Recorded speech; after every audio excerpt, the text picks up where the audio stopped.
कि पन फूल हो देवता भेजवलिए मैया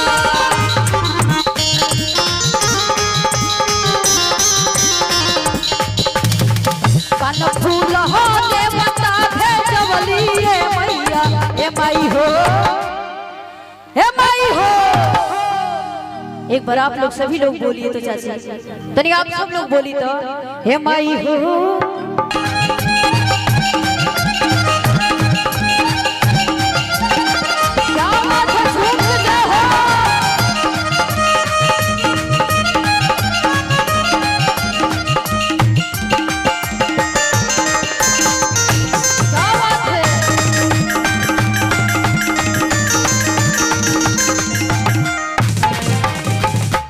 और देखिए Sahni radio and light house Kali Chaura Dubri Mau इनके तरफ से बहुत सारा आशीर्वाद आया है और कहना है मैया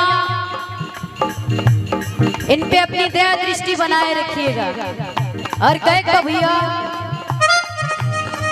गहई के गो महरा से अंगनाली पावली हो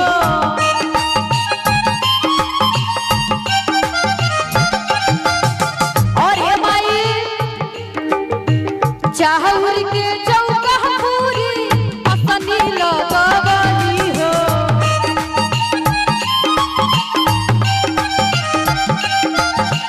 कहिया के गो महरा से अंगनाली पावली हो चाहूर के चौका पूरी अपनी लगवाली हो। और हे भैया अरे पंडित के है खबर भेजवलिए मैया भक्त माई से कहता है माई तो के बुलावे खातिर का ना के अरे पंडित के है खबर भेजवलिए मैया। अच्छा ये बताइए चाची कितना लोग की भजन अच्छा लगा तनी हाथ उठा के बताए सबके लगा था इधर से क्या बात है तो तनी एक बार जोरदार जयकारा हो जाए बोले काली मैया की शेरों वाली मैया की जन्म देने वाली मैया की क्या बात है। और कई बार ए माई हो या बखरे हमारा ए मैया ए माई हो आ बखरे हमारा ए मैया मन फूल हो देवता भेजवलिए मैया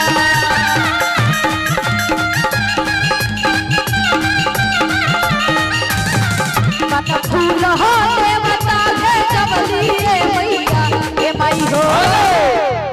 ये लास्ट लाइन है तनी एक बार आप सब लोग मिलके तनी ताड़ के बोली ए माई हो। चाची आप बोलो ज्यादा नहीं थोड़ा थोड़ा ए माई हो। क्या बात है इधर वाली चाची जी आप लोग तनी मिलके बोली हे माई हो। क्या बात है एक बार सभी लोग मिलके हे माई हो या बखरे